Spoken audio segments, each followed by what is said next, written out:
കുടുംബകോടതി വിഷയങ്ങളുമായി ബന്ധപ്പെട്ട് വരുന്ന പുതിയൊരു വീഡിയോയിലേക്ക് എല്ലാവർക്കും സ്വാഗതം. വീഡിയോ കാണുന്ന ആർക്കെങ്കിലും കുടുംബകോടതി വിഷയങ്ങളുമായി ബന്ധപ്പെട്ട് എന്തെങ്കിലും സംശയങ്ങളുണ്ടെങ്കിൽ കോൺടാക്ട് ചെയ്യാം. WhatsApp number +91 79 94 97 14 19. ഒരു വട്ടം വിളിക്കാനുള്ള കൺസൾട്ടേഷൻ ഫീസ് 500 രൂപ ഗൂഗിൾ പേ ചെയ്യാം.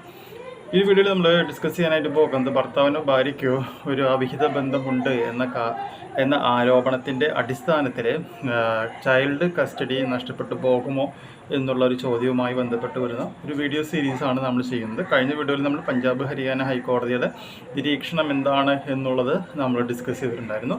ഈ ഒരു വീഡിയോയിൽ നമ്മൾ പറയാനായിട്ട് പോകുന്നത് ഡൽഹി ഹൈക്കോടതി ഇതുമായി ബന്ധപ്പെട്ട് പറഞ്ഞിട്ടുള്ള പ്രധാനപ്പെട്ട പോയിന്റുകളാണ്. അപ്പോൾ ഡൽഹി ഹൈക്കോടതി പറഞ്ഞത് ഇങ്ങനെയാണ്: adulterous spouse not equivalent to incompetent parent can't be denied children's custody എന്നാണ് പറഞ്ഞിട്ടുള്ളത്. എന്താണെന്നുള്ളത് എക്സ്പ്ലെയിൻ ചെയ്യാം വൺ ബൈ വൺ ആയിട്ട്. അതായത് വ്യഭിചാരികളായ പങ്കാളി കഴിവുകെട്ട രക്ഷിതാവിന് തുല്യമല്ലെന്നും ഒരു വ്യക്തിയുടെ വിവാഹേതര ബന്ധം അവർക്ക് കുട്ടിയുടെ സംരക്ഷണം നിഷേധിക്കുന്നതിനുള്ള ഏക നിർണായക ഘടകവുമല്ല എന്നാണ് ഡൽഹി ഹൈക്കോടതി പറഞ്ഞിട്ടുള്ളത്. അടുത്ത പോയിന്റ് നോക്കാം. വിവാഹമോചന നടപടികളിലും കസ്റ്റഡി വിഷയങ്ങളിലും പരിഗണിക്കേണ്ട പോയിന്റുകൾ പരസ്പരം ബന്ധപ്പെട്ടിരിക്കാമെന്നും എന്നാൽ അവ എല്ലായ്പ്പോഴും പരസ്പര വിരുദ്ധവുമാണ് എന്നാണ് ഡൽഹി ഹൈക്കോടതി പറയുന്നത്.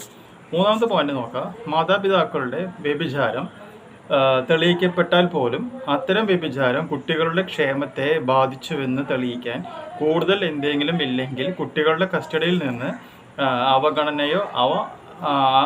കസ്റ്റഡിയിൽ നിന്ന് അവനെയോ അവളെയോ ഇല്ലാതാക്കാൻ കഴിയില്ല എന്നാണ് പറയുന്നത്. അത് അച്ഛന് അവിഹിത ബന്ധമുണ്ടെങ്കിലും കുട്ടിയുടെ കസ്റ്റഡിക്ക് വേണ്ടി ചോദിക്കാം, കോടതി കൊടുക്കും. ഭാര്യയ്ക്ക് അവിഹിത ബന്ധമുണ്ടെങ്കിലും ഉണ്ട് അല്ലെങ്കിൽ ആരംഭിക്കപ്പെട്ടാൽ പോലും അവർക്കും എന്താണ് കുട്ടികളുടെ കസ്റ്റഡി ലഭിക്കുന്നതിന് യാതൊരു വിധത്തിലുള്ള തടസ്സമില്ല. വ്യഭിചാര പങ്കാളി എന്നത് കഴിവില്ലാത്ത രക്ഷിതാവിന് തുല്യമല്ല എന്നാണ് കോടതി പറയുന്നത്.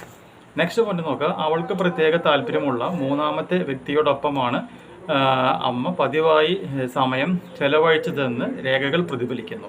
എന്നാൽ അവൾ ഒരു തരത്തിലും പരിപാലിക്കുന്നതിൽ പരാജയപ്പെട്ടിട്ടില്ലെന്ന് കാണിക്കുവാൻ ഒരു തെളിവും ഉണ്ടായിട്ടില്ല എന്നാണ് പറഞ്ഞിട്ടുള്ളത്. അപ്പോൾ ഈ പറയുന്ന കാര്യം ഭർത്താക്കന്മാർക്കും എന്ത് തന്നെയാണ് ആപ്ലിക്കബിൾ ആണ് എന്നുള്ളൊരു കാര്യം പ്രത്യേകം മനസ്സിലാക്കുക. ഓക്കെ.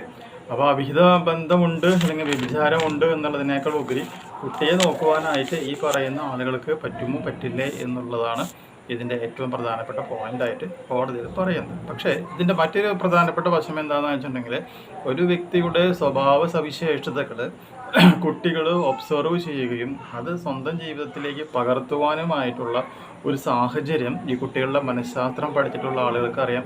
അങ്ങനെ ചെയ്യുവാനായിട്ടുള്ള ഒരു ടെൻഡൻസി എല്ലാ കുട്ടികളിലും ഉണ്ട് എന്ന്.